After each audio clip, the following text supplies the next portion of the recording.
Welcome back to another episode of Infidelity Tales Lab. We're thankful for your continued viewership. Before we begin, tell us, where in the world are you watching from? We love knowing our global reach. Now, let's dive into today's story. Chapter 1, The Accident. The fluorescent lights in Riverside General Hospital cast a sickly pallor over everything they touched. Robert Bobby Hutchinson stood outside room 314, his calloused hands gripping a cup of cold coffee that had long since lost any appeal. Through the small window, he could see his 17-year-old son Tommy lying motionless, tubes and wires creating a mechanical spider web around his still form. Bobby had built his construction empire from nothing, starting with a single hammer and a willingness to work 18-hour days.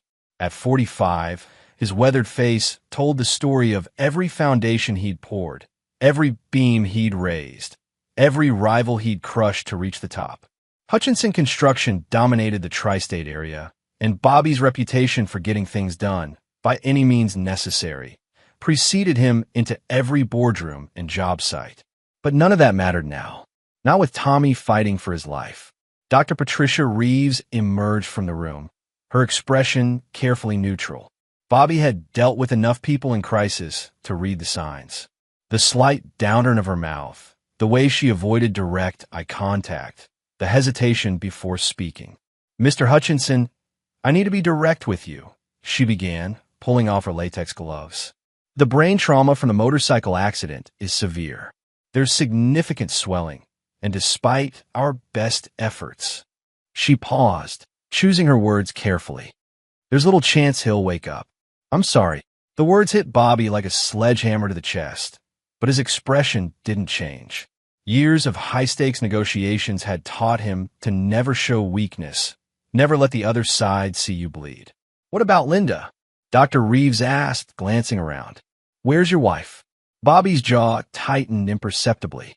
She had somewhere else to be. The truth was more pathetic than he cared to admit.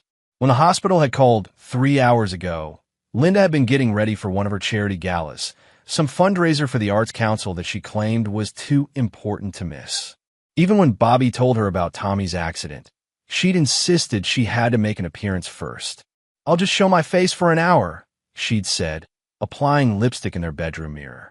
"You can handle things at the hospital until I get there." Handle things. As if their son's potential death was just another construction project to manage.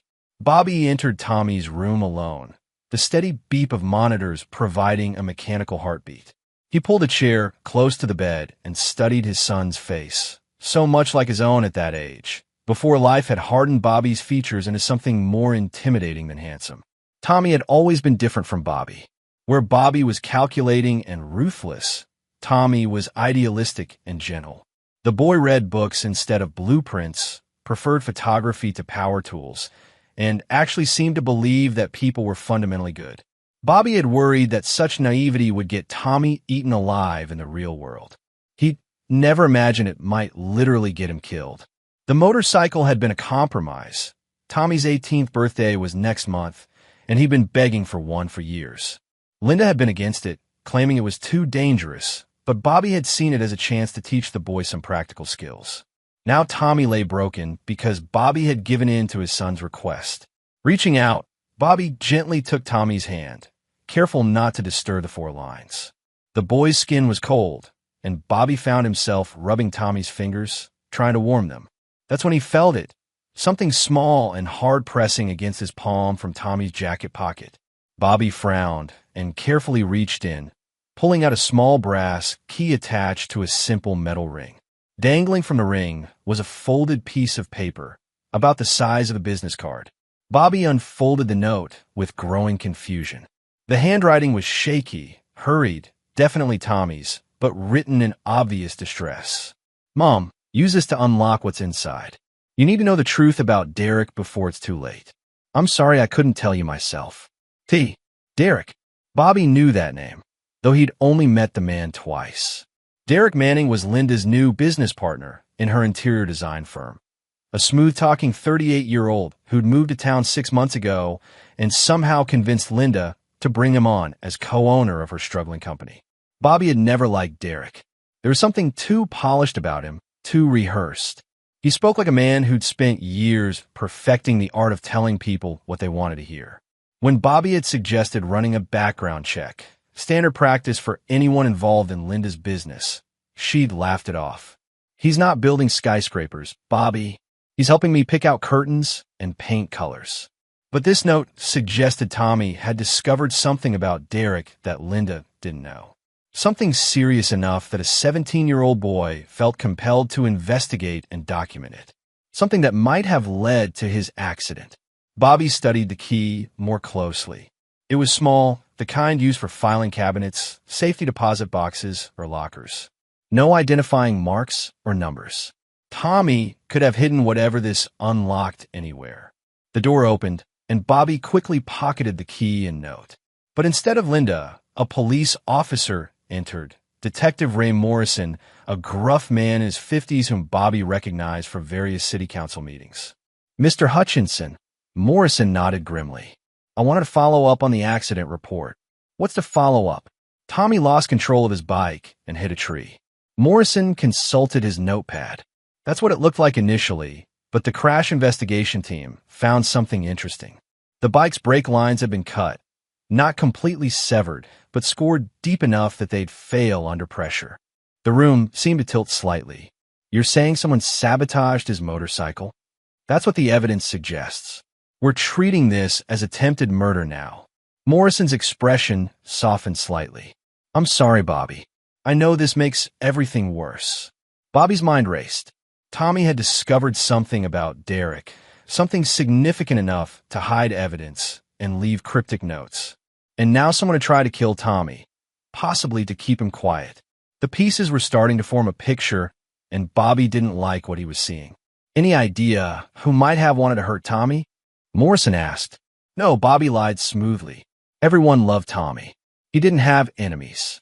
But Bobby was already thinking about Derek Manning, about the way the man always seemed to know just a little too much about Linda's schedule, about how he'd been pushing Linda to take on bigger projects that required her to travel more often, about how Linda had been different lately, more secretive, more defensive, more distant. Morrison left his card and promised to keep Bobby updated. Alone again with his unconscious son, Bobby pulled out the key and note, studying them by the harsh hospital lighting. Tommy had been trying to protect Linda from something. The boy had discovered Derek's true nature and had been gathering evidence. But before he could reveal the truth, someone had tried to silence him permanently. Bobby felt a familiar coldness settling into his chest, the same feeling he got when a competitor tried to undercut one of his bids or when a supplier attempted to cheat him. It was the feeling that preceded calculated, methodical destruction. Whoever had hurt Tommy had made the biggest mistake of their lives. Bobby Hutchinson had built his empire by never backing down from a fight and never forgetting those who crossed him. He'd started with nothing and crushed everyone who'd stood in his way. Now someone had touched his family, had tried to kill his son. They were going to learn why Bobby's competitors feared him, why his enemies didn't stay enemies for long, and why crossing a Hutchinson was the last mistake anyone ever made. Bobby squeezed Tommy's hand gently, then stood up. He had a key to follow and truth to uncover. And once he knew exactly who was responsible for this, he was going to make them pay in ways they'd never imagined possible. The games were over. The war had begun. Chapter 2, The Box. Bobby left the hospital at dawn, after spending the night watching Tommy's monitors and turning the mysterious key over in his hands. Linda had never shown up, texting around midnight that the charity event had run late and she'd see him in the morning. Bobby had responded with a simple okay that carried none of the volcanic rage building inside him. The Hutchinson estate sat on 40 acres outside town, a sprawling ranch house that Bobby had built with his own hands 15 years ago. As he pulled through the iron gates, he noticed Derek's black BMW wasn't in the driveway. Good. He needed time to search without interruption. Linda was in the kitchen wearing a silk robe, her perfectly styled blonde hair betraying no sign she'd been sleeping. At 41, she maintained the kind of polished beauty that required significant investment. Regular spa treatments, personal trainers, and the best cosmetic dermatologist money could buy. Bobby had been happy to pay for it all back when he believed she was worth it. "How's Tommy?" she asked. not looking up from her coffee cup. Alive. No change. Bobby studied her face for any hint of genuine concern. He saw none. Nice gala last night. Lovely. We raised over $200,000 for the Arts Center. She finally met his eyes. I'm sorry I couldn't get away earlier. You know how these things are. Once you're there, it's impossible to leave gracefully. Bobby nodded, filing away another lie. He'd called the Arts Center at midnight. The gala had ended at 10:30. Where's Derek this morning? How would I know? Linda's response came too quickly, too defensively. He's probably at his apartment. Another lie. Derek had bought a house on Elm Street 3 months ago. Bobby had seen the deed records when he'd started doing some quiet research on his wife's business partner. Linda knew exactly where Derek lived. I need to shower and get back to the hospital, Bobby said. The police want to ask me some more questions. He watched Linda's face carefully. There, just a flicker of something. Fear? Guilt? Police? Why would they need to ask you questions? Tommy's brake lines were cut. They're treating it as attempted murder now. Linda's coffee cup rattled against the saucer as she set it down. That's impossible.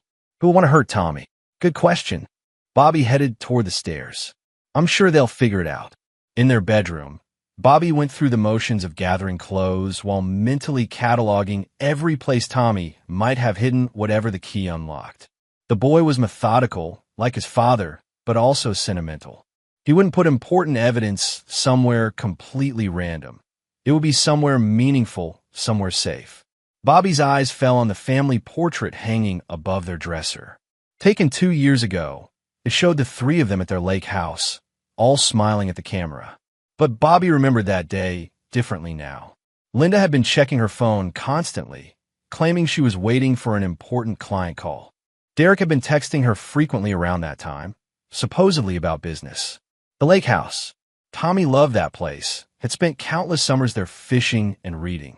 If he'd wanted to hide something important, somewhere his mother might think to look but Derek wouldn't know about, the lake house would be perfect. Bobby dressed quickly and headed downstairs. Linda was on the phone in her study, speaking in hushed tones. He caught fragments as he passed. Told you this was a mistake.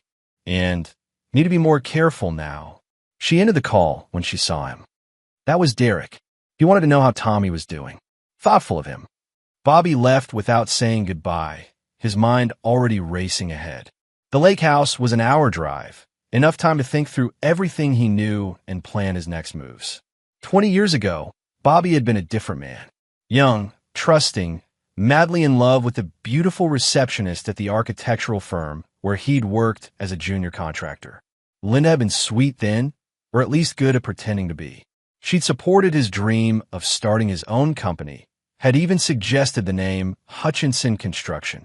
But success had changed her.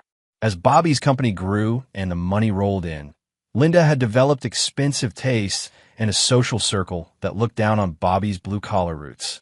She'd started taking trips to New York for design inspiration, joining country clubs where Bobby felt like a fraud in his expensive suits, and surrounding herself with people who saw him as nothing more than a wallet with legs.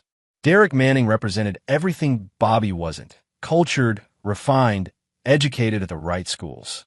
He spoke fluent French, had studied art history in Paris, and could discuss wine and literature with the kind of casual expertise that made Bobby feel like the high school dropout he was. Bobby had built an empire, but Derek had been born into one. Old money, old family, old connections. The kind of man Linda had probably wished she'd married instead of the rough construction worker who'd gotten lucky. The lake house came into view as Bobby rounded the final curve. It was smaller than their main home, but more honest somehow. Cedar logs and native stone, built to complement the landscape rather than dominate it. Tommy had helped Bobby build the dock when he was 12. More hindrance than help, but eager to learn. Bobby parked and walked the property, thinking like Tommy would think. Where would a 17-year-old hide something important? Somewhere his parents might look, but a stranger wouldn't think to search. The old tool shed behind the house caught his eye. Bobby had built it for storing lake equipment, but Tommy had claimed half of it years ago for his photography supplies. Bobby tried the door. Locked, but with a simple padlock that looked newer than the shed itself. The brass key fit perfectly.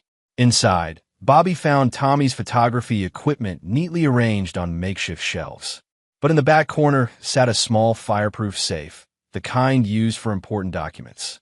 It had an electronic lock, and scotch taped to the top was a piece of paper with a 6-digit code written in Tommy's handwriting. Bobby's hands shook slightly as he entered the numbers. The safe opened with a soft click. Inside were dozens of photographs, printed on photo paper with professional clarity. Bobby's blood turned to ice as he recognized the subjects. Linda and Derek, captured in intimate moments that left no doubt about the nature of their relationship. The photos were dated, some going back nearly 8 months. Derek kissing Linda in his car. Linda leaving Derek's house early in the morning. The two of them in passionate embraces in locations Bobby recognized. Hotel lobbies, restaurant parking lots, even the back office of Linda's design firm. But the photos weren't just evidence of an affair. They told a more sinister story. Several showed Derek meeting with unfamiliar men in dark clothing. Meetings that took place in parking garages and abandoned buildings. In one series, Derek was handing over what looked like blueprints or documents. In another, he was receiving a thick envelope from a man with gang tattoos visible on his neck. At the bottom of the stack was a manila folder labeled Derek Manning Research in Tommy's careful handwriting. Inside, Bobby found printouts of news articles from Derek's previous cities: Portland, Seattle, Phoenix.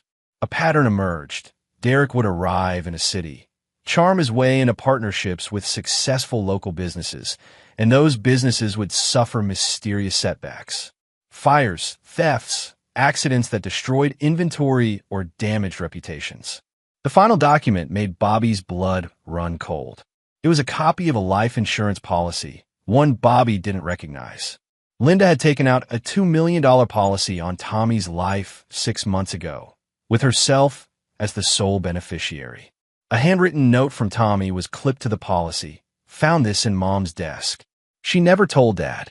Why would she need this much insurance on me?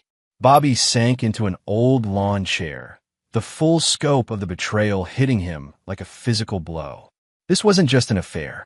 Linda and Derek had been planning something bigger, something that involved Tommy's death and a massive insurance payout. Tommy had discovered their plan and been gathering evidence to expose them. But before he could reveal the truth, they tried to eliminate him permanently. The brake lines hadn't been cut by some random criminal. They'd been sabotaged by Derek on Linda's orders to silence their son and claim the insurance money. Bobby's phone buzzed with a text from Linda. "Where are you?" "Derek's coming over to discuss some business." "Thought you'd want to know."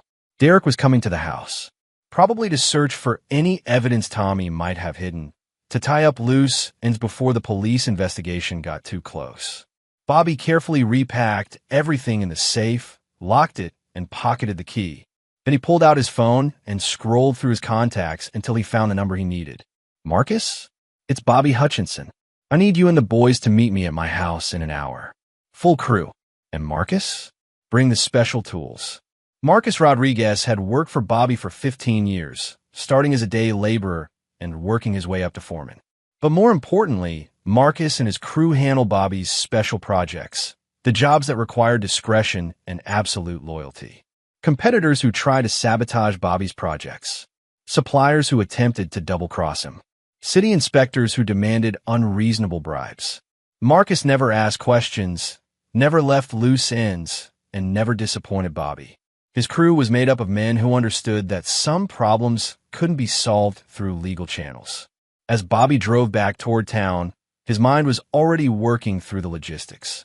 Derek and Linda thought they were dealing with a grieving father who would be too distracted by his son's condition to notice their deception. They were about to learn that they'd gravely underestimated Bobby Hutchinson. He'd built his empire by being smarter, tougher, and more ruthless than everyone else. He'd crushed competitors who tried to destroy him, eliminated threats before they could fully develop, and never once shown mercy to those who betrayed his trust. Derek and Linda had tried to murder his son for money.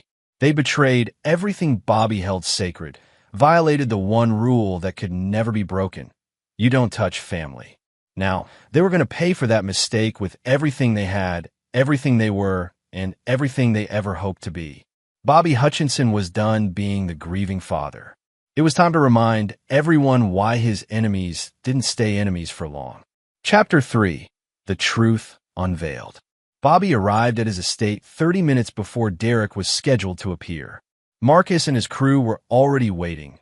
5 men who'd been with Bobby through every ugly situation his business had required. They sat in Marcus's van, engines running, faces hidden behind the tinted windows. Marcus stepped out as Bobby parked.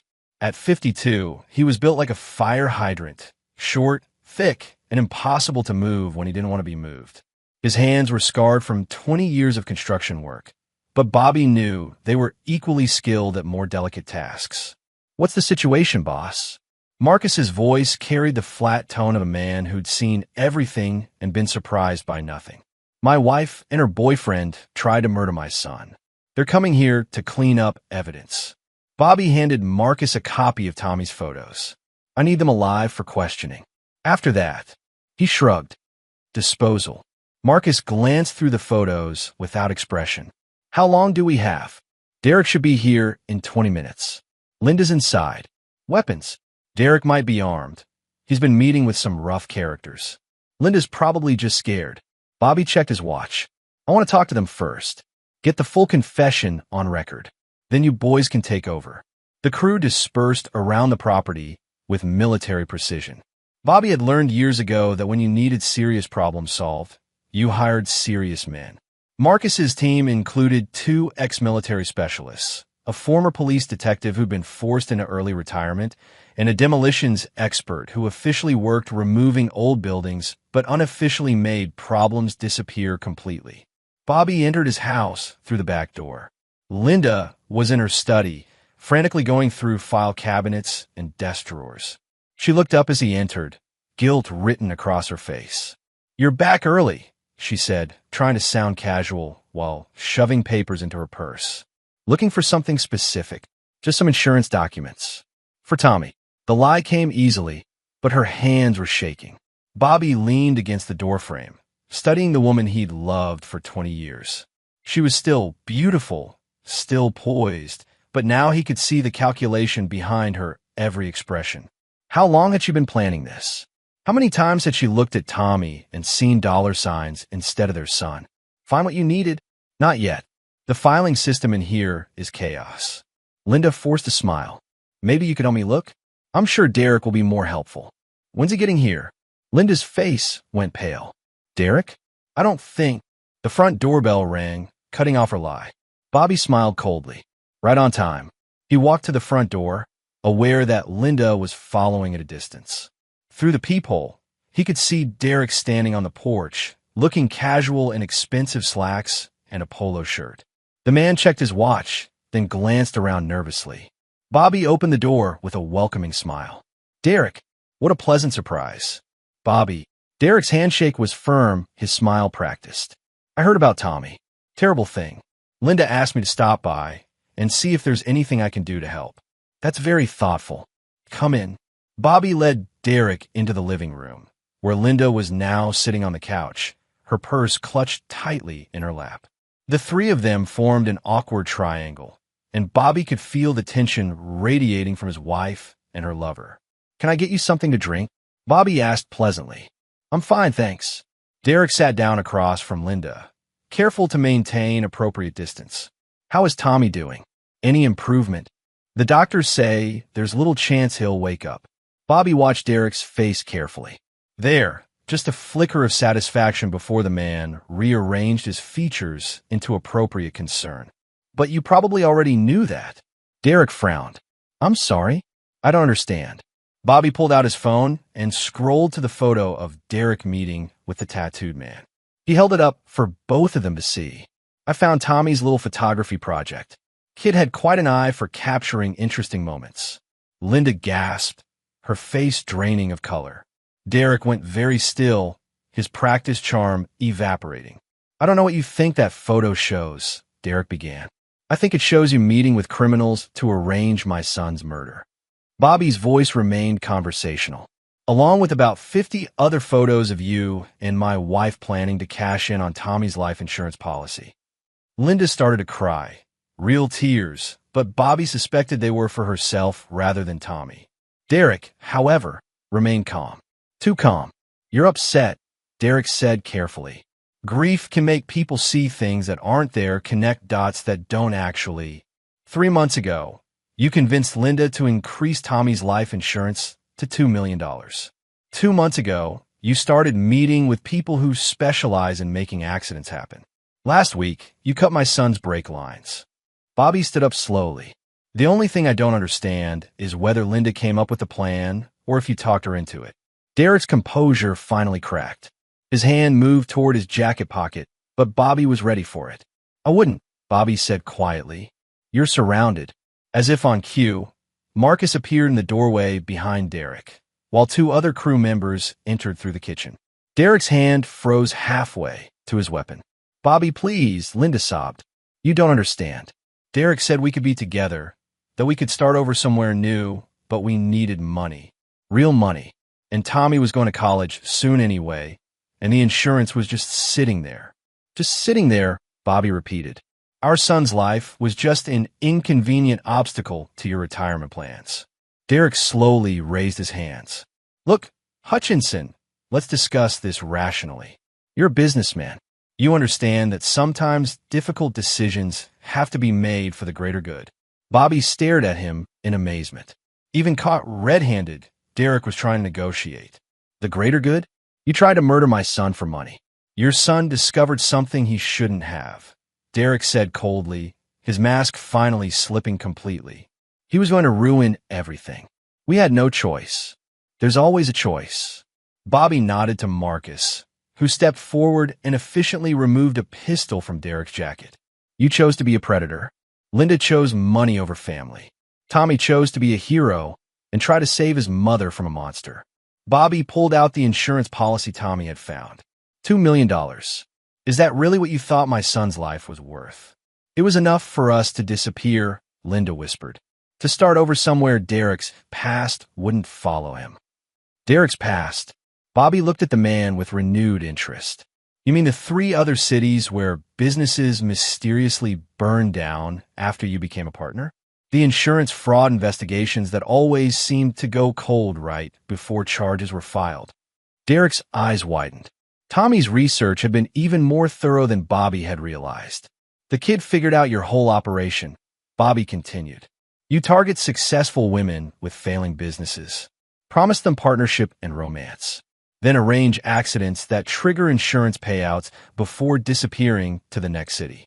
Except this time, you decided my son was worth more dead than Linda's business was worth saving.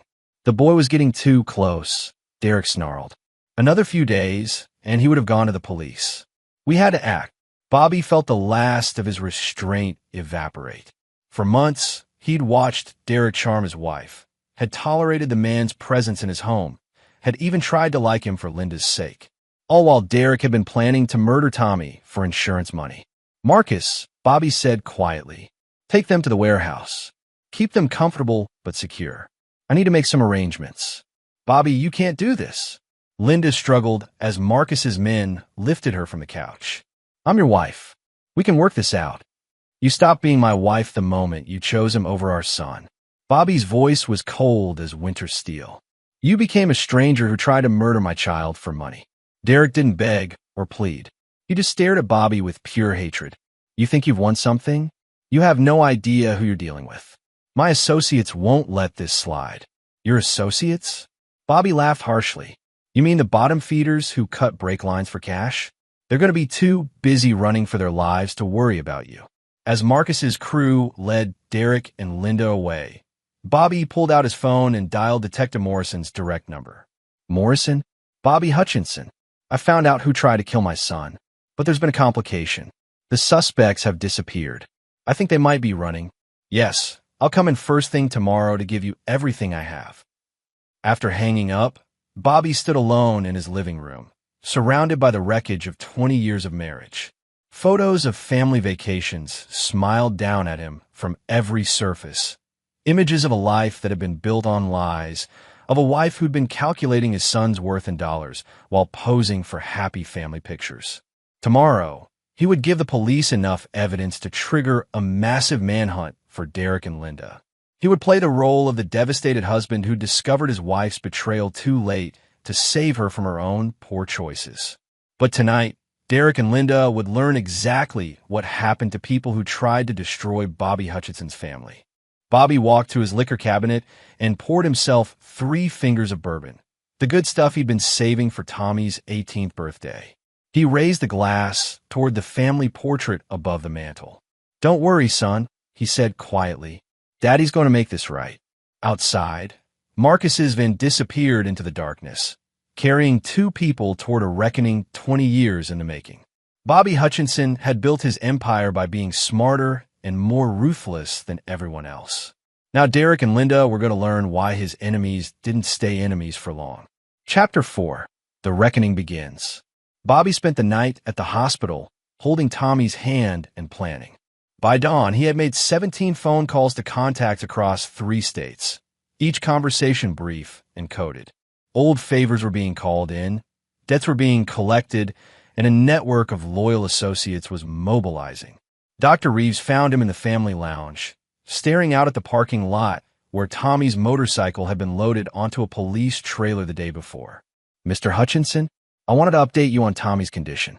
Bobby turned, hope and dread warring in his chest. "Any change?" "Actually, yes. The swelling in his brain has decreased slightly. It's still too early to be optimistic, but his responses to stimuli are improving." Dr. Reeves managed a cautious smile. "He's young and strong. Don't give up hope yet." For the first time in 36 hours, Bobby felt something other than rage. Tommy was fighting. His son was a survivor, just like his old man. "Can I see him?" "Of course." "And Mr. Hutchinson, I noticed your wife hasn't been by yet. Is everything all right at home?" Bobby's expression darkened. Linda had some business to take care of out of town. Emergency trip. In Tommy's room, Bobby studied his son's face for any sign of the improvement Dr. Reeves had mentioned. Tommy looked the same, pale, still attached to machines, but somehow Bobby could sense a difference. A strength that hadn't been there before. "Your mom won't be coming by anymore," Bobby said quietly, adjusting Tommy's blankets. "She made some choices that can't be undone. But don't worry about that now. You just focus on getting better." Bobby's phone buzzed with a text from Marcus. "Packages secured.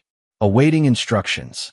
The warehouse Marcus referenced was officially owned by a shell company that existed only on paper. Located in an industrial district 20 miles from town, it had been designed for storing equipment, but had been modified over the years for more specialized purposes. Soundproof walls, multiple exit routes, and no security cameras for miles in any direction. Bobby had used it twice before, once for a city inspector who demanded a $50,000 bribe, and once for a rival contractor who'd been sabotaging Bobby's projects. Both situations had been resolved permanently and quietly. But this was different. This was personal. Bobby squeezed Tommy's hand one more time and headed for the door. He had work to do. The warehouse sat at the end of a gravel road that wound through abandoned industrial buildings. Bobby's truck kicked up dust clouds as he approached, the morning sun casting long shadows across the empty landscape. Marcus's van was parked beside the loading dock, along with 2 other vehicles Bobby recognized. Inside, the warehouse had been divided into sections. The main floor housed legitimate construction equipment, but the back section had been converted into something more specialized. Soundproof rooms, reinforced doors, and facilities for extended stays. Marcus met Bobby at the entrance to the special section. "They're in room 3. Been asking for lawyers, making threats, the usual. Any problems bringing them in?" Manning had a backup piece strapped to his ankle. Took it off him. Linda fought like a wildcat, but she's secured now. Marcus handed Bobby a small digital recorder. "Thought you might want this for whatever comes next." Bobby pocketed the device and walked toward room 3. Through a small window, he could see Derek and Linda sitting in metal chairs, their hands zip-tied behind their backs. Linda was still crying. Derek was staring at the wall with cold fury. Bobby entered the room, followed by Marcus. Derek looked up with undisguised hatred. "This is kidnapping, Hutchinson. False imprisonment. You're looking at 20 years minimum." "Am I?" Bobby pulled up a third chair and sat down facing them. "Because according to Detective Morrison, You and Linda fled town after learning about the brake line investigation. Guilty parties running from justice. Very suspicious behavior. Linda looked up sharply. You told the police we ran? I told them the truth. That when I confronted you about the insurance policy and Derek's criminal background, you both disappeared. Bobby turned on the digital recorder and placed it on a nearby table. Now I need you to tell me the rest of the truth. Starting with when you first decided my son was worth more dead than alive. Derek leaned back in his chair. You want a confession? Here's your confession. Your son was a naive boy who stuck his nose where it didn't belong. Your wife was a lonely woman married to a man who cared more about concrete and steel than human relationships. I simply provided what you couldn't. And what was that? Attention, affection, a future that didn't involve being married to a glorified construction worker for the rest of her life. Bobby felt Marcus tense behind him, but he kept his own voice level. So you convinced her to kill Tommy. I convinced her that sometimes sacrifices have to be made for the greater good. Derek's smile was cold. Linda understood that Tommy's inheritance would be tied up in trusts and legal complications for years. But insurance money? That's clean, immediate, and completely untraceable once it's been properly laundered. Linda was sobbing harder now. Derek said it would look like an accident, that Tommy wouldn't suffer, that we could use the money to start over somewhere beautiful, somewhere we could be happy. And you believed him? I loved him. Linda screamed. Do you understand that? I actually loved someone who loved me back. You never loved me, Bobby. You loved having me. You loved showing me off like another one of your possessions. But Derek saw me as a person. Bobby studied his wife's face, searching for any trace of the woman he'd married 20 years ago. When did you stop loving Tommy? The question seemed to hit Linda like a physical blow. I never stopped loving him. But Derek explained that Tommy would never really be happy anyway. He was too sensitive for this world, too gentle. Derek said it would be kinder to murder him for money, to let him go peacefully before life could break him the way it breaks everyone else. Linda's voice dropped to a whisper. Derek said Tommy would thank us if he could understand. Bobby turned to Derek. And what about the other families in Portland, Seattle, Phoenix? Did they thank you too? Derek's composure finally cracked completely. Those situations were business. Cold, clean business arrangements between consenting adults. This is different. Different how? Because I actually care about Linda. The others were just marks, just means to an end. But Linda and I have something real. Derek leaned forward as much as his restraints allowed. You want to know the truth, Hutchinson? Your wife came to me. She approached me, seduced me, convinced me to help her. I was just going to take the business money and move on, but she made me a better offer. Bobby looked at Linda, who was shaking her head frantically. That's not true. Derek, tell him that's not true. She'd been researching ways to kill Tommy for months before I ever suggested the insurance angle. Derek continued. She'd looked into accidental drowning, food poisoning, even hiring professionals. I just provided a cleaner method. Derek, stop. Linda was hyperventilating now. Please stop talking.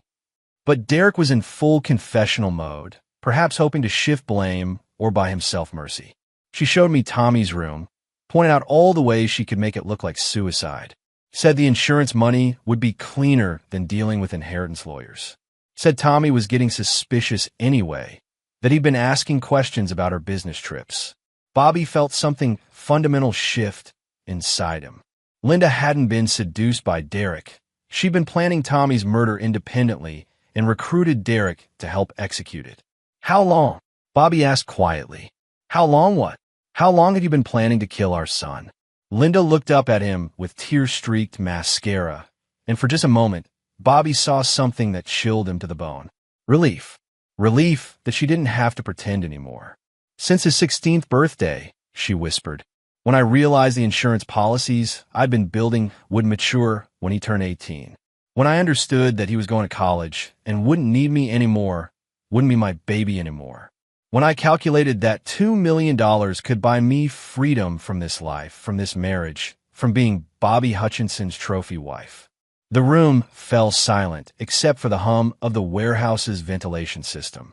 Bobby stared at the woman who'd shared his bed for 20 years, who'd held their newborn son, who'd posed for thousands of family photos with love and tenderness that had apparently been completely fake.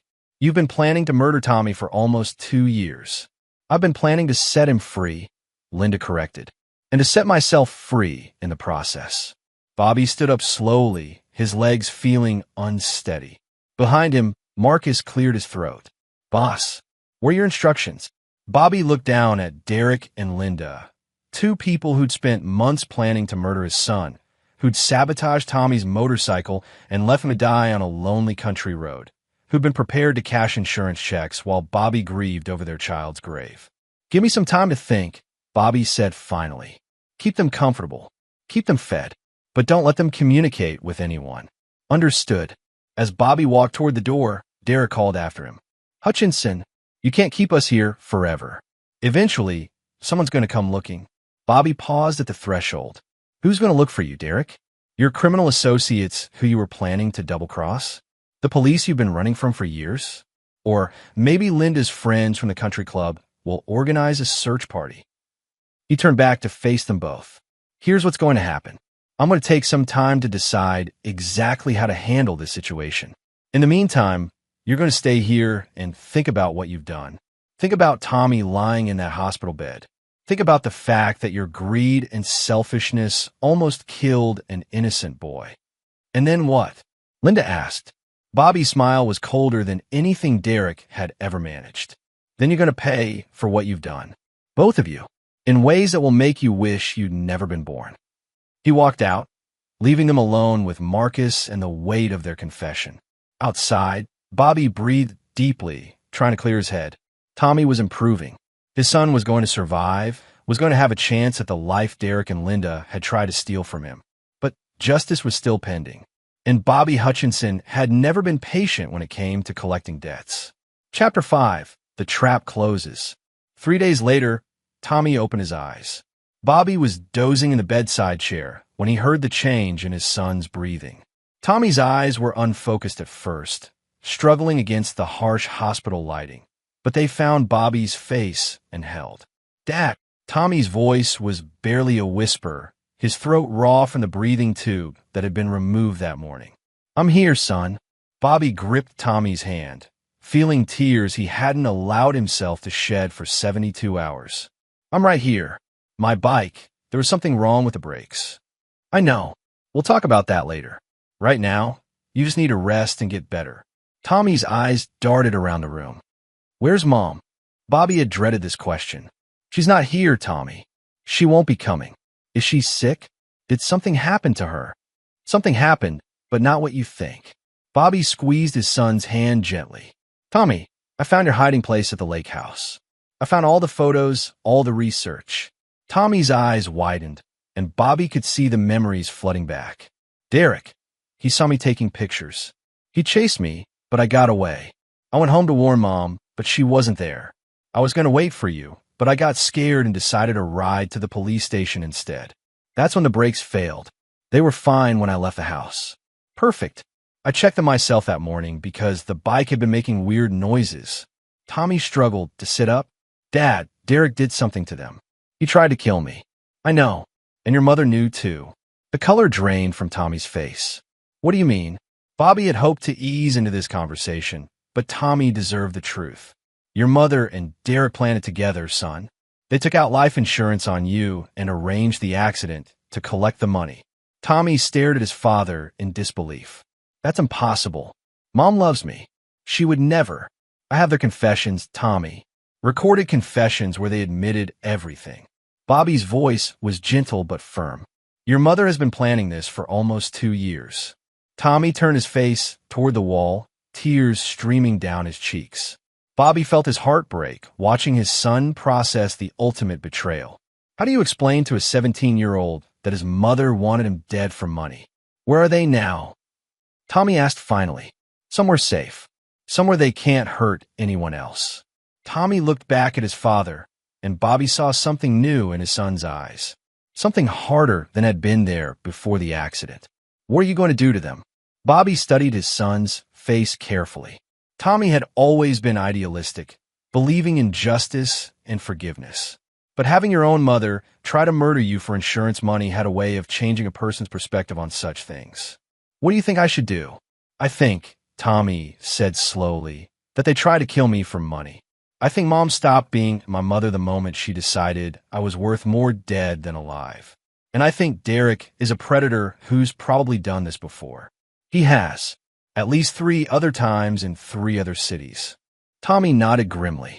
Then I think you should make sure they never get the chance to hurt anyone else ever again. Bobby felt a surge of dark pride. His son was going to be all right.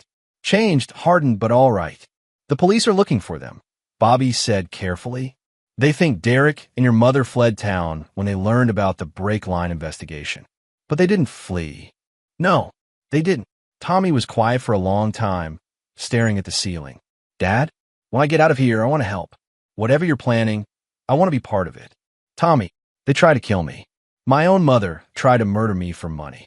Tommy's voice was getting stronger, filled with a resolve Bobby had never heard before. I deserve to be part of whatever happens next. Bobby squeezed his son's hand. All right, but first you get better. Then we'll talk about justice. Over the next week, as Tommy's condition improved rapidly, Bobby finalized his plans. The warehouse had become a temporary prison, with Derek and Linda being held in separate rooms under Marcus's careful supervision. They were being fed, given medical attention, and kept comfortable, but they were also being slowly broken down through isolation and psychological pressure. Derek was cracking first, used to controlling situations through charm and manipulation. He was struggling with his complete powerlessness. He'd gone from demanding lawyers to offering information about his previous crimes in exchange for better treatment. Linda was holding up better, but Bobby knew her breaking point was coming. She'd always been dependent on others for her sense of identity. First on Bobby for financial security, then on Derek for emotional validation. Cut off from both sources, she was starting to unravel. But Bobby wasn't ready for them to break yet. He needed them functional for what came next. Boss, Marcus said as Bobby arrived at the warehouse on Friday morning. We've got a complication. What kind of complication? Linda's been asking about Tommy. Wants to know if he's alive, if he's going to recover. Derek's been telling her the kid's probably dead, that they succeeded even if they got caught. Bobby frowned. And she's starting to crack. Really crack. Last night she was screaming that she never wanted Tommy to die, that Derek forced her into it. This morning she's asking to write him a letter, begging to see him one more time. Buyer's remorse. Seems like it. Question is, do we want to let her think the kid's dead, or do we want her to know he survived? Bobby considered the options. Linda believing Tommy was dead would torment her with guilt. But Linda knowing Tommy was alive and improving would torment her with the knowledge that she'd failed to murder her own son and would face his judgment when this was over. Let her know he's alive. Let her know he's getting better every day. And let her know he's seen the evidence of what she tried to do. Marcus nodded. Copy that. What about Derek? Derek's a different problem. He's not going to break from guilt because he doesn't feel any. He's going to break from fear. Bobby smiled coldly. It's time to introduce him to some of his old associates. You found them. I found them. And they're very interested in having a conversation with Derek about some money that went missing in Phoenix. That afternoon, Bobby made a series of phone calls that would have impressed the FBI's organized crime unit. Within hours, 3 very unpleasant men were driving toward the warehouse in a black SUV with Arizona plates. Vincent, Vinny, Torino, and his associates had been looking for Derek Manning for 8 months. Derek had skipped town with $200,000 that belonged to some very serious people. Money that was supposed to fund Derek's next operation, but had instead been used to finance his move to Bobby's town. Vinny was the kind of man who collected debts with a crowbar and considered himself an artist in the field of creative interrogation. He and Derek had unfinished business that went well beyond money.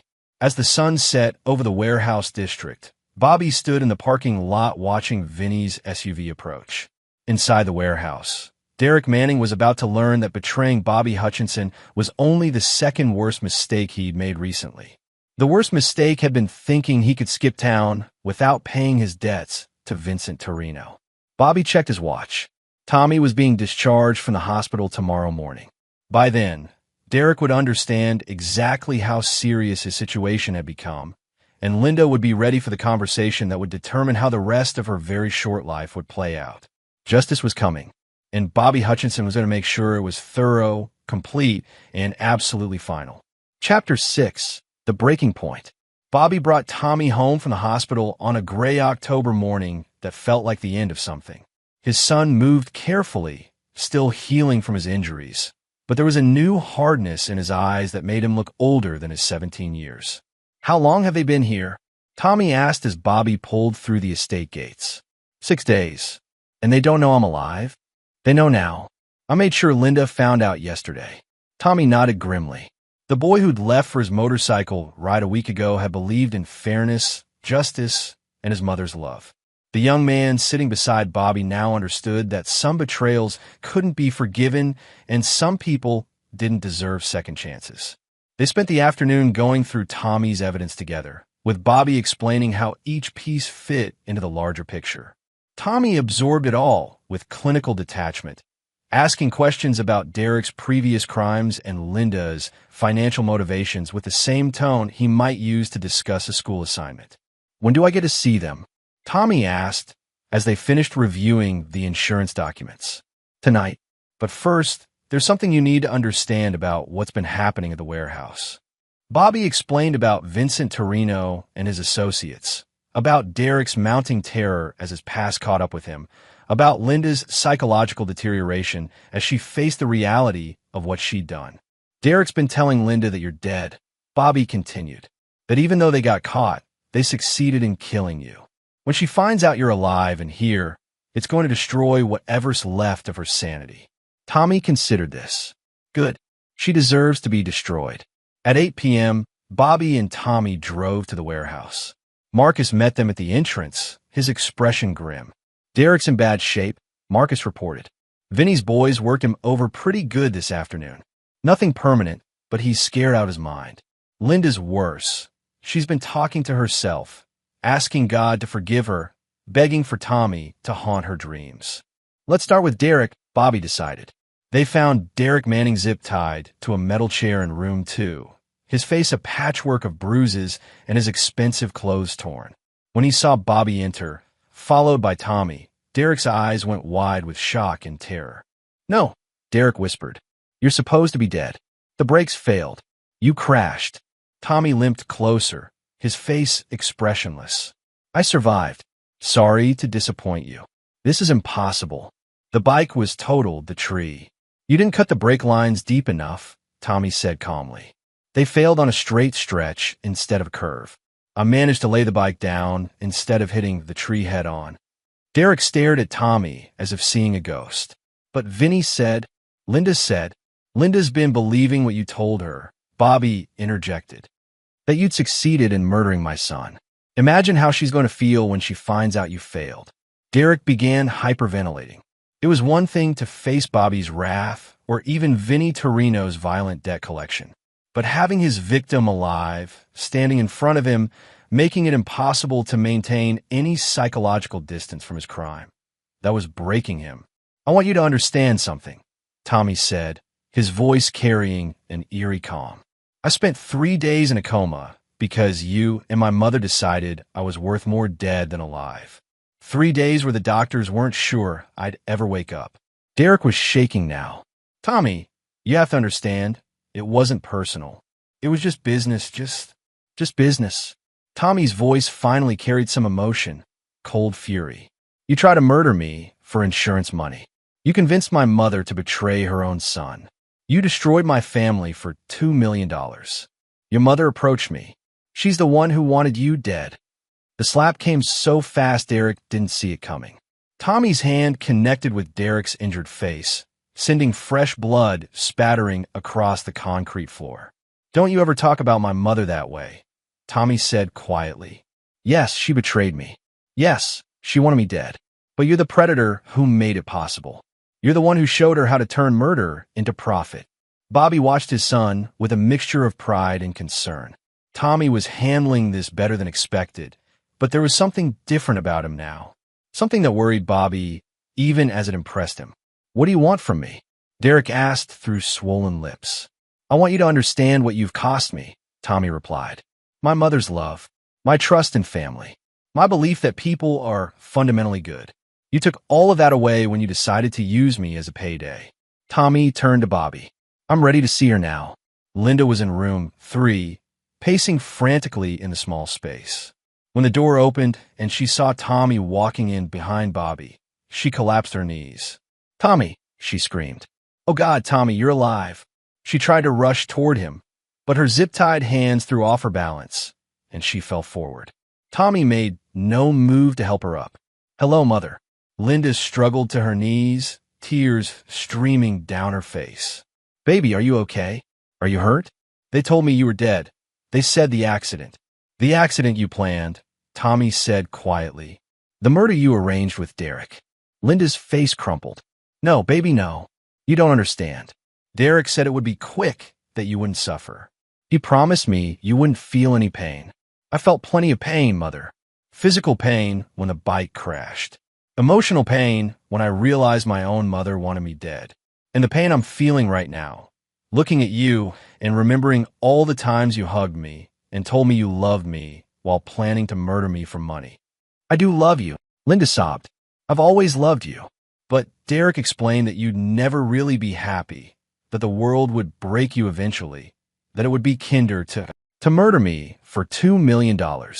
Linda stared at her son, seeing the change in him, the hardness that hadn't been there before. What have I done? She whispered. Oh God, what have I done to you? You tried to murder me, Tommy said simply. You spent 2 years planning to kill your own son for insurance money. You recruited a criminal to help you. You sabotaged my motorcycle and left me to die on a country road. I never wanted you to suffer, but you wanted me dead. Linda couldn't answer. The truth was too ugly to voice, too horrible to acknowledge. Tommy turned to Bobby. I'm done here. I've seen enough. As they walked toward the door, Linda called after them desperately. Tommy, please, give me a chance to explain. Give me a chance to make this right. Tommy paused at the threshold. There's nothing to explain, Mother, and there's no way to make this right. You chose money over your son's life. Now you get to live with the consequences of that choice. What consequences? Linda asked, terror creeping into her voice. Tommy looked back at her with eyes that seemed far older than 17. You'll find out. Outside the room, Bobby put his hand on Tommy's shoulder. You did well in there. I don't feel good about it, Tommy admitted.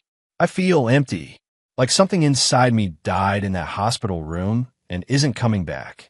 That's normal, son. Some betrayals change you permanently.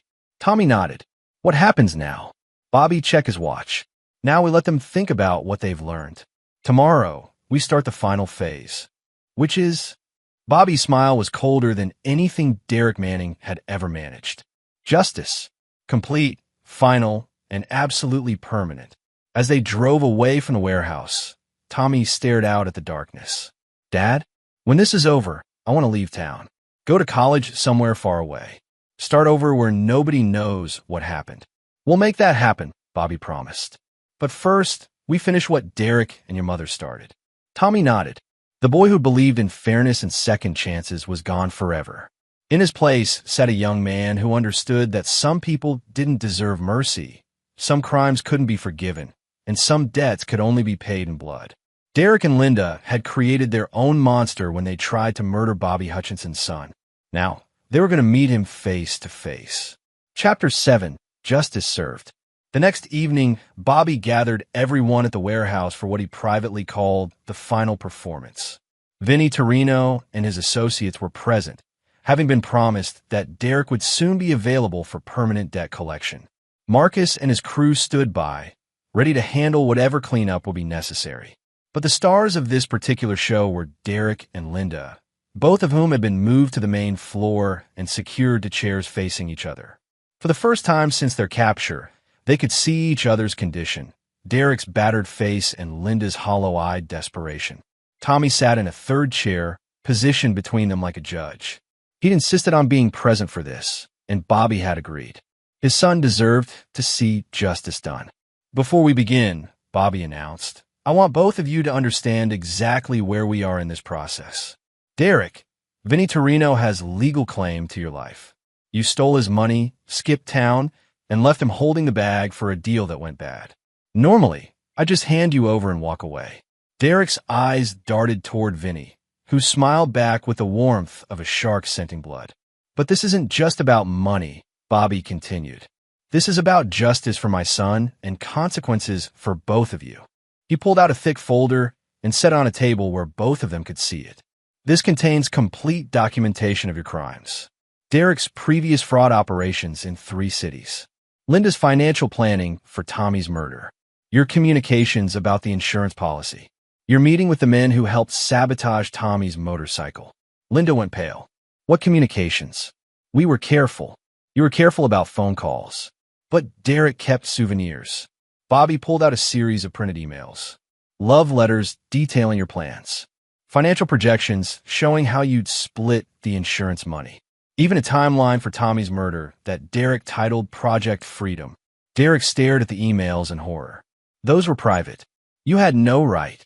I had every right to investigate my son's attempted murder, Bobby snapped. Just like the FBI will have every right to use these as evidence when they find your bodies. The word bodies hung in the air like a death sentence. Linda began crying again, but Derek straightened up with desperate defiance. You can't murder us in cold blood, Hutchinson. You're not that kind of man. You're right, Bobby agreed. I'm not going to murder you in cold blood. Relief flickered across Derek's face, quickly replaced by confusion as Bobby continued. I'm going to give you the same chance you gave my son.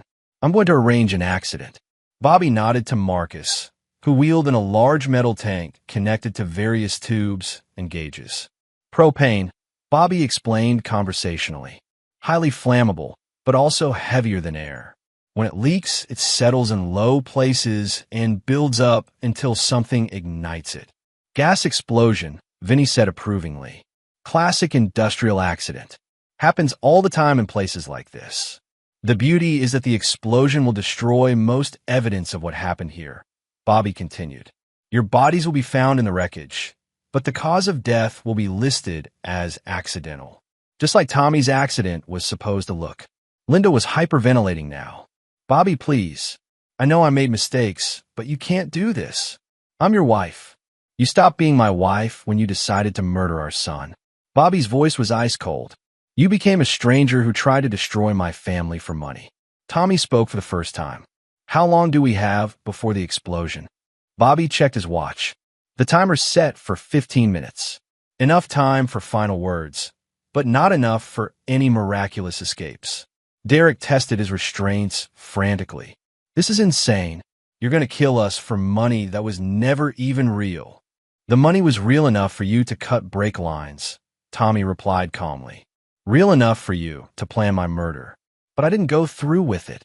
Only because you got caught. Tommy leaned forward slightly. Derek, if I hadn't discovered your meetings, if I hadn't found the insurance policy, if I hadn't started taking pictures, you would have murdered me and moved on to the next town. Derek couldn't deny it. The truth was written all over his face. Linda tried a different approach. Tommy, baby, I know you're angry, but you're better than this. You don't want to become a killer. Don't let your father turn you into something you'll regret. Tommy stared at his mother with eyes that held no warmth, no recognition, no love. You're right, Mother. I don't want to become a killer. That's why I'm not going to pull any triggers or light any fuses. Then stop this. I'm not stopping anything. I'm just watching justice happen to people who try to murder me for money. Tommy's voice carried a finality that chilled everyone in the room. You made your choices. Now live with the consequences. Bobby felt a complex mix of emotions watching his son. Tommy had been irreversibly changed by this experience, hardened in ways that would probably affect him for the rest of his life. But he was also displaying a strength and moral clarity that Bobby found impressive. 5 minutes, Marcus announced. Derek was pulling against his restraints hard enough to draw blood. Hutchinson, you win, okay? We'll confess everything. We'll plead guilty. We'll take whatever sentence the courts give us. The courts? Bobby laughed harshly. Derek, you're wanted in 3 states for fraud and murder. Vinny here has a contract on your life. And my son has permanent brain damage from the accident you caused. Do you really think the courts are going to provide adequate justice? Your son looks fine to me. Tommy touched the scar on his forehead where surgeons had relieved pressure on his brain. The doctors say I'll have seizures for the rest of my life. Possible memory problems. Coordination issues. All because you wanted insurance money. 2 minutes, Marcus called. Linda was praying now, begging God for forgiveness, promising to change if she survived. Derek had given up on his restraints and was offering Bobby everything he could think of: money, information about other criminals, sexual favors from Linda, anything to buy more time. Bobby watched them both with detached interest. In a few minutes, the people who tried to murder his son would be dead, and justice would be served. But he felt no satisfaction, no sense of completion, just cold efficiency and the knowledge that a necessary job was being finished. 30 seconds, Marcus announced. Tommy, Linda screamed. Please, I'm your mother. I gave birth to you. I raised you. That has to count for something. Tommy looked at her one final time. You stopped being my mother when you decided I was worth more dead than alive. Now you're just a stranger who tried to murder me for money. 10 seconds, Marcus called.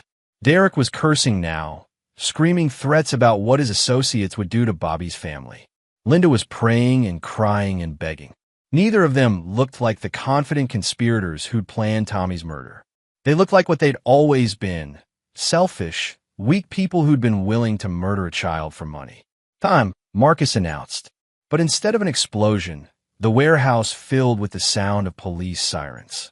Bobby smiled as Detective Morrison and a dozen officers poured through the doors, weapons drawn. Gentlemen, you're just in time. Derek and Linda stared in shock as their restraints were cut, and they were immediately resecured with handcuffs. Morrison looked around the warehouse, taking in the propane tank, which Bobby had never actually armed, the recording equipment, and the pile of evidence. Everything's been recorded? Morrison asked. Every word, Bobby confirmed, handing over multiple digital devices. Confessions to Tommy's attempted murder, details about Derek's previous crimes, financial records showing the insurance fraud. Everything you need for airtight convictions. Tommy stood up slowly, favoring his injured leg. They actually believed you were going to kill them with a gas explosion? People facing death will believe anything, Bobby replied. Even people who were planning to murder children for money. As Derek and Linda were led away in handcuffs, Derek managed one final outburst. You can't prove anything. Those confessions were coerced. Detective Morrison smiled grimly. Confessions given under duress to prevent imminent death? Yeah, those hold up in court just fine, especially when they're corroborated by physical evidence, financial records, and witness testimony. Linda said nothing as she was loaded into a police van. She just stared at Tommy with hollow eyes, perhaps finally understanding that she destroyed not just her son's trust, but her own life as well. What happens now? Tommy asked as the police cars disappeared into the darkness. Now they go to prison for the rest of their lives, Bobby replied. Derek's looking at charges in 4 states, plus whatever Vinny's friends decide to do to him in prison. Linda's looking at conspiracy to commit murder, insurance fraud, and accessory to attempted murder. Tommy nodded. And us? We rebuild. We move forward. We make sure this never happens again. As they walked toward Bobby's truck, Tommy asked the question that had been haunting him. Dad, are you proud of who I've become through this? Bobby stopped and looked at his son, really looked at him. Tommy had been forced to grow up in the worst possible way, had learned that evil could wear a loving face, had discovered that some betrayals were unforgivable.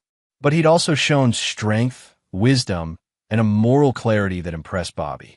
I'm proud that you survived, Bobby said finally. I'm proud that you fought back. And I'm proud that when you had the chance for revenge, you chose justice instead. Tommy smiled for the first time in weeks. I learned from the best. As they drove away from the warehouse, Bobby reflected on everything that had happened. Derek and Linda would spend the rest of their lives paying for their crimes. Tommy would carry scars from this experience forever, but he'd also proven he was strong enough to survive anything. And Bobby had learned that sometimes the greatest act of love is ensuring that those who threaten your family never get the chance to threaten anyone else. Justice had been served. The family had been protected. And Bobby Hutchinson's reputation for never forgetting those who crossed him had been reinforced once again. Some debts could only be paid in full. Chapter 8. The aftermath. 6 months later, Tommy graduated from high school as valedictorian, his acceptance letter to MIT tucked safely in his desk drawer. The seizures had been mild and manageable. The coordination issues had resolved with physical therapy, and the memory problems had turned out to be a blessing. He could forget the sound of his mother's voice confessing to planning his murder. Derek Manning had been sentenced to life without parole after pleading guilty to attempted murder, fraud, and racketeering charges in 4 states. 3 weeks into his sentence at a maximum security facility in Arizona, he'd been found dead in his cell. The official cause was suicide, but Vinnie Torino's associates had been known to be creative in their debt collection methods. Linda Hutchinson had been sentenced to 25 years for conspiracy to commit murder and insurance fraud. She'd aged a decade in the 6 months since her arrest. Her perfect blonde hair, now gray at the roots, her designer wardrobe replaced with prison orange. She'd written letters to Tommy begging for forgiveness, but he'd returned them unopened. Bobby stood in the empty master bedroom, packing the last of Linda's belongings into boxes marked for donation. He'd already removed her photos from the walls, cleared her cosmetics from the bathroom, and sorted through 20 years of accumulated marriage. Most of it was going to charity. He wanted nothing in his house that reminded him of the woman who'd tried to murder his son. Dad! Tommy appeared in the doorway. The real estate agent is here. Bobby nodded. They were selling the estate and moving to Boston, where Tommy would attend MIT and Bobby would establish the East Coast office of Hutchinson Construction he'd been considering for years. Fresh start, new city, no memories of brake lines and insurance policies. The real estate agent was an efficient woman in her 40s who'd been appropriately sympathetic about Bobby's tragic divorce without asking uncomfortable questions. She walked through the house taking notes, commenting on the custom craftsmanship and premium finishes that would make it attractive to upscale buyers. The only challenge will be the recent notoriety, she admitted as they finished the tour. The Linda Hutchinson case was all over the news. Some buyers might be put off by the association. Lower the price accordingly, Bobby said. I want it sold quickly. As the agent left, Bobby found Tommy in his room, packing books and photography equipment. The boy had grown 3 inches since the accident, filling out with muscle from months of physical therapy. At 18, he looked more like Bobby than ever. Same hard jaw, same calculating eyes, same ability to remain calm under pressure. Any regrets about leaving? Bobby asked. Tommy looked around his childhood bedroom, taking in the trophies and photos and memories of a more innocent time. None at all. This place is contaminated now. Strong word. Accurate word. Tommy sealed another box. Every room in this house has memories of her. Her reading me bedtime stories while planning my murder. Her making breakfast while calculating insurance payouts. Her hugging me goodbye while knowing she'd arranged for me never to come home. Bobby understood. He'd had the same thoughts walking through rooms where Linda had smiled and laughed and played the role of loving wife and mother while secretly planning to destroy their family. MIT will be good for you, Bobby said. New environment, intellectual challenges, people who don't know your history. What about you? Will you be okay starting over at 45? Bobby smiled. Son, I started over with nothing at 25. At 45, I've got experience, capital, and connections. Plus, I'll have the satisfaction of knowing the people who tried to destroy us are exactly where they belong. They finished packing in comfortable silence, 2 survivors preparing to move beyond the wreckage of betrayal. As the sun set over the estate Bobby had built with his own hands, he felt no nostalgia for what he was leaving behind. This house had been built on love and trust that had turned out to be illusions. The new house in Boston would be built on truth and the unbreakable bond between a father and son who'd survived the ultimate test together. Dad, Tommy said as they loaded the last boxes into the truck. I want you to know that what happened didn't just take away my mother. It gave me something too. What's that? Certainty. About who you are, about what matters, about how far you'll go to protect the people you love. Tommy looked directly at Bobby. I never have to wonder if you'd betray me for money or convenience or personal gain. I know you wouldn't. Bobby felt his throat tighten.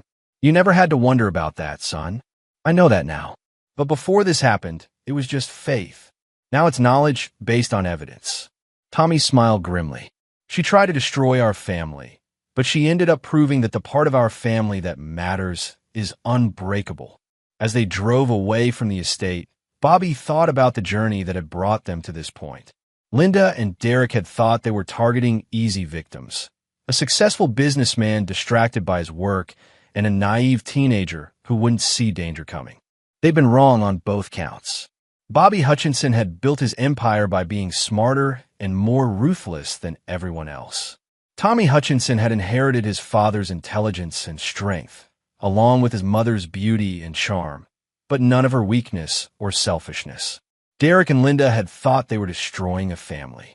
Instead, they forged it into something stronger than steel. In Boston, Bobby would build an even more successful company. Tommy would earn his engineering degree and probably surpass his father's achievements.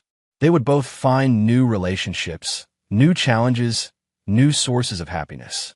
But they would never again be vulnerable to the kind of betrayal that had nearly destroyed them. They'd learned that some people couldn't be trusted, some relationships were built on lies, and some enemies needed to be eliminated permanently. Most importantly, they'd learned that blood meant nothing compared to loyalty, that family was defined by actions rather than genetics, and that the strongest bonds were forged in the fire of shared survival. Linda Hutchinson had given birth to Tommy, but she'd lost the right to call herself his mother when she'd chosen money over his life. Bobby Hutchinson had earned his son's loyalty and respect by proving he'd never make that choice.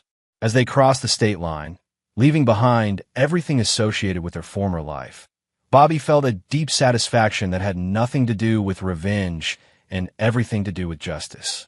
Derek and Linda had received exactly what they deserved. Tommy had survived and grown stronger. Bobby had protected his family and eliminated the threats against them. The games were over. The war had been won, and the Hutchinson name would continue with honor in a new city, free from the contamination of betrayal and strengthened by the knowledge that they'd survived the worst that life could throw at them. Some battles ended with negotiated settlements. Others ended with total victory and the complete destruction of your enemies. This had been the second kind. Chapter 9, New Beginnings. 2 years later, Bobby stood on the roof of a half-finished skyscraper in downtown Boston, surveying the city that had become their new home. Hutchinson Construction East Coast had exceeded every projection, with contracts worth $50 million and a reputation for quality that had established them as the premier builder in the region. Tommy was in his sophomore year at MIT, studying engineering with a focus on structural design. He'd made Dean's List both semesters, joined the boxing team to work through his remaining anger, and started dating a brilliant chemistry student named Rachel, who knew nothing about his past and didn't need to. Mr. Hutchinson, Bobby's new assistant, Janet, approached carefully. She'd learned that interrupting him during his rooftop thinking time required good reason. "You have a call from Detective Morrison." Bobby frowned. Morrison had kept in touch sporadically, updating them on legal developments, but it had been months since their last contact. He followed Janet to the construction trailer that served as their temporary office. "Morrison? What's the news?" "Bobby, I wanted to give you a heads up. Linda's been granted a medical compassionate release hearing. Her lawyers are claiming she's developed a severe psychiatric condition that requires specialized treatment." Bobby's jaw tightened. Meaning they want to transfer her to a minimum security psychiatric facility instead of prison. She'd still be confined, but the conditions would be much more comfortable. "What are her chances?" "Better than I'd like. She's been a model prisoner, no incidents, and the psychiatric evaluations support her claims of severe depression and anxiety. The judge might go for it." Bobby was quiet for a long moment. "When's the hearing?"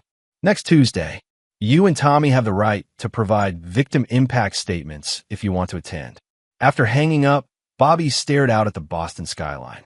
Linda was trying to game the system one more time, looking for an easier way to serve her sentence.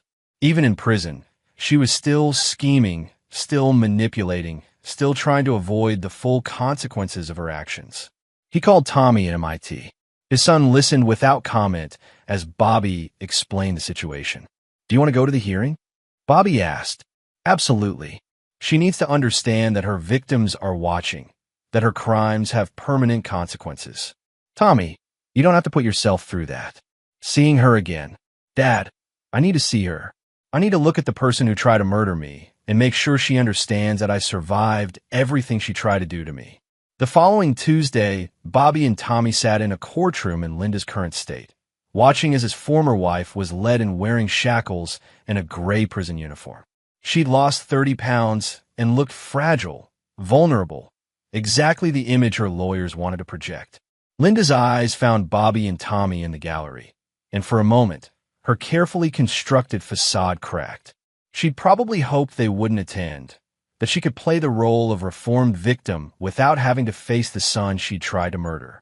The psychiatric expert testified about Linda's deteriorating mental health, her remorse over her crimes, her potential for rehabilitation in a treatment facility. Linda herself took the stand, crying as she described her guilt and depression, her desperate desire to make amends for her terrible mistakes. She was good, Bobby admitted grudgingly. Convincing, sympathetic, genuinely fragile. If he hadn't known the truth about her, he might have believed the performance. When the prosecutor called Tommy to give his victim impact statement, the courtroom fell silent. At 20, Tommy had grown into a confident young man who commanded attention when he spoke. "Your Honor," Tommy began, "the defendant is my biological mother. She raised me, claimed to love me, and spent 2 years planning to murder me for insurance money." Linda flinched as if struck. She recruited a career criminal to help her. She researched methods of making my death look accidental. She took out a $2 million life insurance policy and calculated how to split the proceeds with her accomplice. Tommy's voice remained calm, factual, devastating.